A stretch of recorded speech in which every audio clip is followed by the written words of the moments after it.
Bonjour tout le monde, j'espère que vous allez bien, que vous avez bien dormi et qu'il ne fait pas trop mauvais chez vous. Alors, je reviens vers vous aujourd'hui pour une petite demande qui m'a été faite hier. C'est en même temps une demande et en même temps, voilà, on a discuté un petit peu avec quelqu'un sur la chaîne. Donc il s'agit de Catherine Dubois, que je salue. Merci Catherine pour l'info. Donc on a discuté un petit peu de savoir si c'était possible de faire des enveloppes transparentes avec la punchboard. Alors plus particulièrement des enveloppes comme celle-ci, hein, des enveloppes épaisses. Et donc Catherine me suggérait d'essayer avec du rhodoïde. Et donc c'est ce que j'ai fait hier soir. Et voici ce que ça peut donner. Donc, alors, petit détail, je vais vous expliquer après. Voilà, j'ai fait l'enveloppe légèrement moins large. Normalement, la largeur n'est pas adaptable, puisque la largeur, c'est celle-ci. Hein. Tout simplement, quand vous allez... je vais vous montrer. Quand vous allez faire vos traits, vous faites le premier trait, hein, celui du bas, l'enveloppe enveloppe scoreline A. Et ensuite, pour faire le B, eh bien, vous bougez légèrement le papier pour que votre trait arrive à la moitié, entre les deux. Comme ça, vous n'aurez pas la largeur entière, vous n'aurez que la moitié. Après, à vous de jauger, hein, si vous voulez plus, moins. Et moi, voilà, j'ai bougé mon trait pour que le trait soit à la moitié. Et après, j'ai effectué le deuxième pli. Et j'ai rien changé d'autre. J'ai bien fait comme d'habitude. Alors donc, voilà ce que ça donne. Une enveloppe transparente. Alors par exemple, celle-ci, je l'ai faite avec la correspondance 8 au niveau du paper size, 8 inch hein, bien sûr. Donc ça vous fait, là ça vous fait des enveloppes de, alors je vais le dire en centimètres, hein. Ça vous fait des enveloppes de 13,8 sur 12,5. Et ça peut être par exemple des enveloppes dans lesquelles vous allez mettre par exemple une petite planche de tampon clear que vous avez toute seule, que vous allez pouvoir mettre par exemple euh, des petits dies. Moi, au niveau de la fermeture, donc j'ai collé un demi-cercle, même pas demi d'ailleurs, un petit peu plus petit, de, comment dire, de scratch que j'avais acheté les blancs hein, de chez Action. Donc ils ont des noirs et des blancs normalement. Ils sont au même prix. Donc je trouvais ça plus joli de le faire en blanc. Après, rien ne vous empêche de coller euh, une étiquette ou quelque chose sur l'enveloppe. Hein. Ou ici, juste là, si vous voulez les ranger debout et avoir juste à quoi ça correspond, vous avez juste à coller une petite bande de papier vers l'intérieur ou vers l'extérieur, comme vous voulez. Au niveau ici de l'enveloppe, j'ai simplement collé avec... où est-ce que je l'ai mis? Voilà, avec du double face. Un petit morceau double face, ça colle bien. Voilà ce que ça me donne. Une enveloppe assez sympa, transparente, assez solide quand même, qui protège. Donc, on va essayer. Est-ce que j'aurais pas quelque part un petit... bon, ça va être trop gros, mais je vais essayer de trouver quelque chose. Par exemple...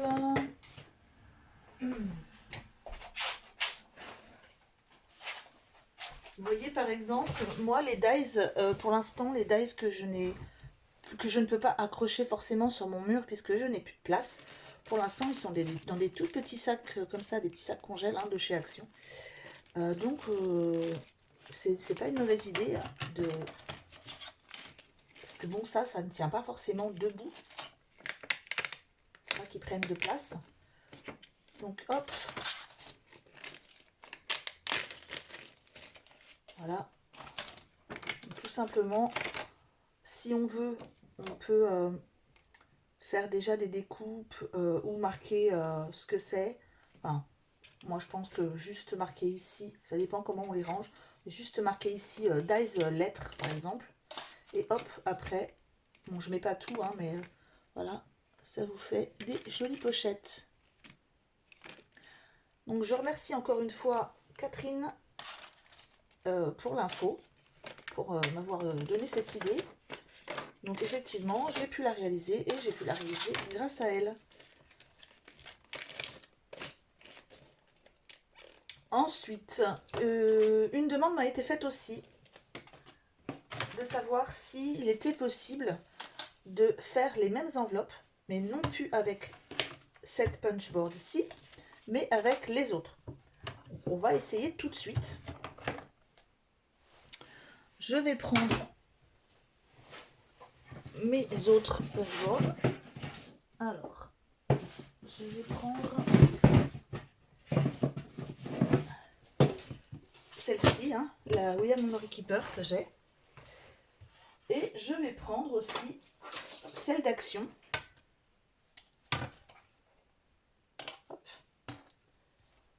Voilà. Alors, eh bien, on y va. On va prendre un papier.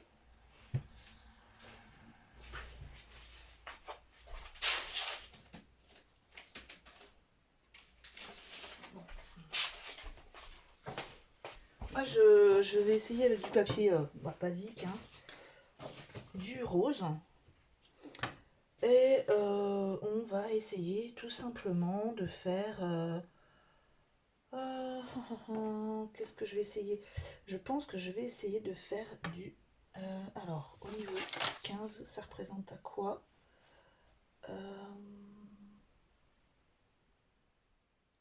Je vais essayer de faire du 4 sur 4. Je ne sais pas ce que ça va correspondre, à quoi ça va correspondre. Alors là, ça va être en inch.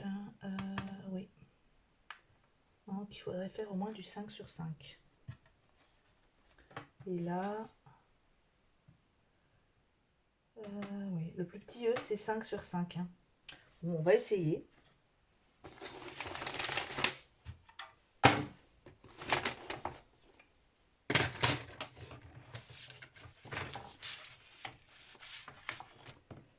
Hop.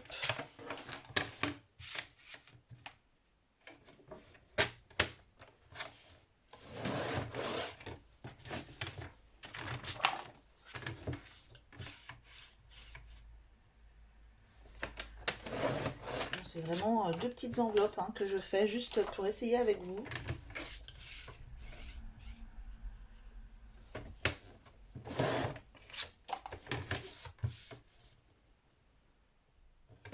De voir si c'est possible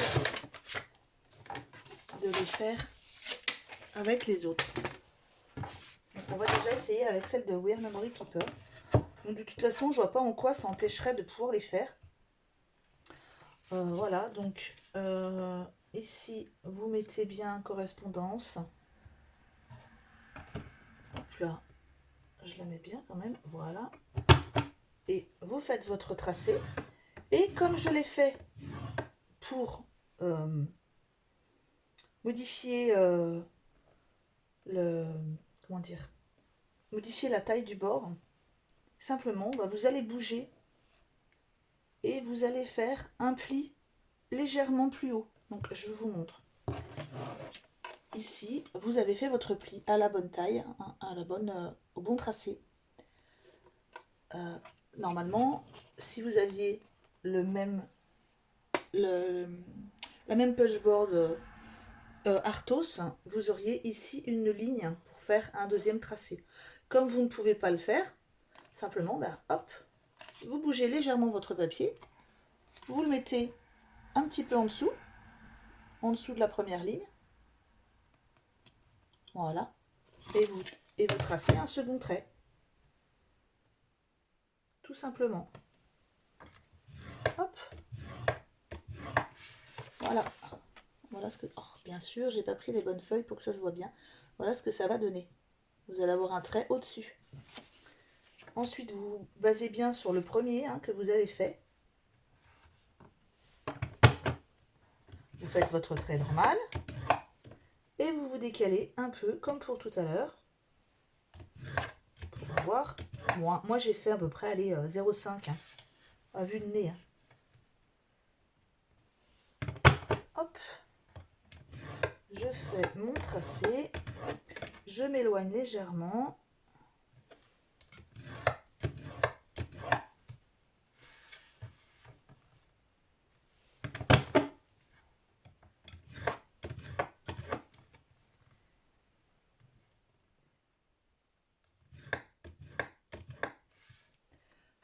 Et voilà ce que ça va vous donner.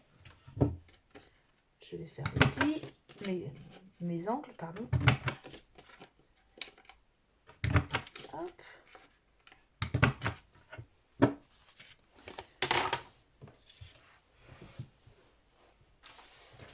Et j'ai plus qu'à marquer les plis.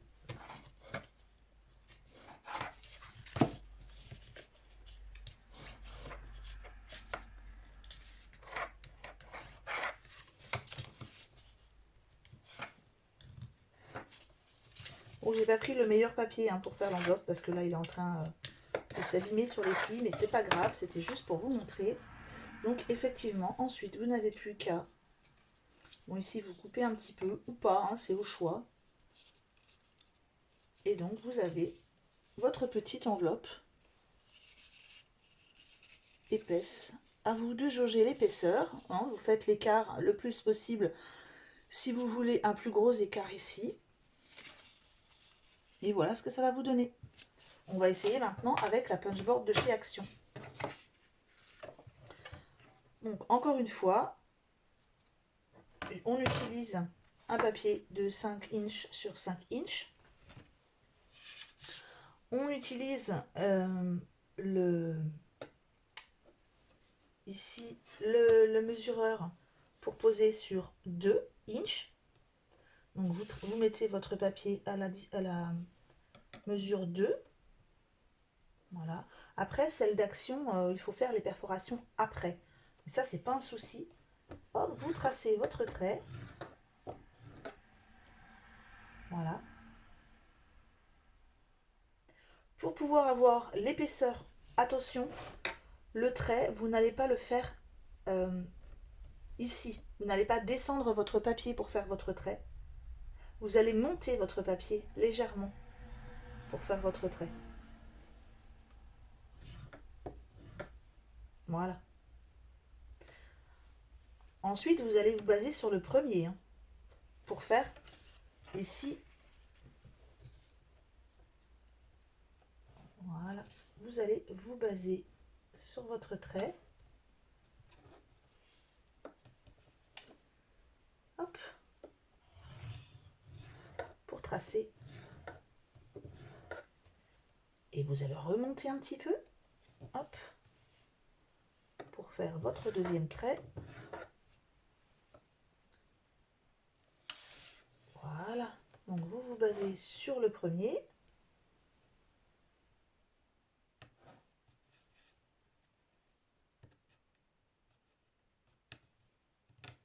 Hop, si mon papier bouge. Elle n'est pas très pratique celle d'Action. Hein. Je m'en sers vraiment pas souvent. Je remonte un petit peu. Je me base sur le premier trait que j'ai fait. Ici, hein, avec le score guide. Et je trace. Je remonte un petit peu.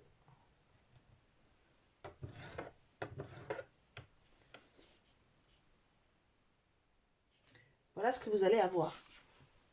J'essaye de vous montrer. Alors, c'est pas évident parce que il y a une super mauvaise lumière. Voilà, vous allez avoir, au lieu d'avoir votre quadrillage normal, et bien à chaque fois vous en avez deux avec un demi-centimètre d'écart. Enfin, moi j'ai pris à peu près un demi-centimètre à vue de nez. Donc, ici, pour celle d'Action, on prend la petite perforatrice. On fait les coins, hein, bien sûr, comme d'habitude. Et là, eh bien, hop, et on se met avec, on se base, pardon, bien sûr, sur les traits à l'intérieur, pas les traits d'extérieur. Les traits d'extérieur, c'est ceux pour le pli. Donc je me base ici sur les 2 traits d'intérieur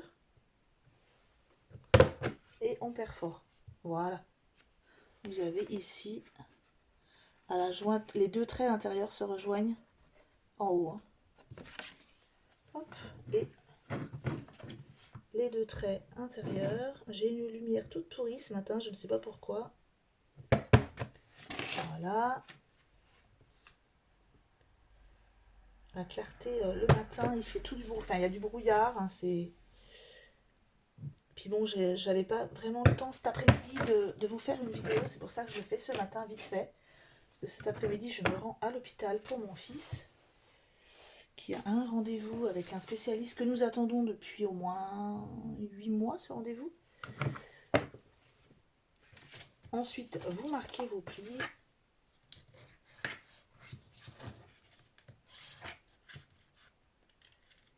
Ne vous inquiétez pas, hein, rien de bien grave au niveau de mon fils. Simplement, il doit passer des tests pour un dépistage de troubles autistiques. Et voilà, vous avez votre enveloppe avec la punchboard de chez Action. Bon, j'ai pas fait les angles. Hein. Et voilà, vous avez votre petite enveloppe. Donc j'espère que j'ai été pas trop rapide. Si vous avez d'autres questions, si vous n'y arrivez pas parce que j'étais trop rapide, que j'ai pas assez bien expliqué, surtout n'hésitez pas. Soit je referai la vidéo, soit je vous réexpliquerai personnellement. Donc voilà pour ces vidéos. Au niveau des enveloppes rhodoïdes, bon, vous pourrez bien me dire, par exemple, bah oui, mais bon, les rhodoïdes, c'est cher pour faire des pochettes. Sachez que les pochettes comme ça, c'est quand même pas mal cher, enfin, je trouve. Moi, j'ai utilisé donc un rhodoïde entier pour faire cette pochette. Et il me reste un morceau comme ça qui me permettra de faire quand même une voire 2 cartes. Il me reste un morceau un peu moins de 10 cm de large sur 21 qui me permettra de faire au moins 2 cartes. Hein, c'est pas des chutes perdues. Voilà. Eh bien, je vous remercie. Je vous remercie quand même pour votre fidélité, votre gentillesse, parce que j'ai toujours des messages super gentils. Et je vous tiens vite au courant. Au revoir, bonne fin de journée.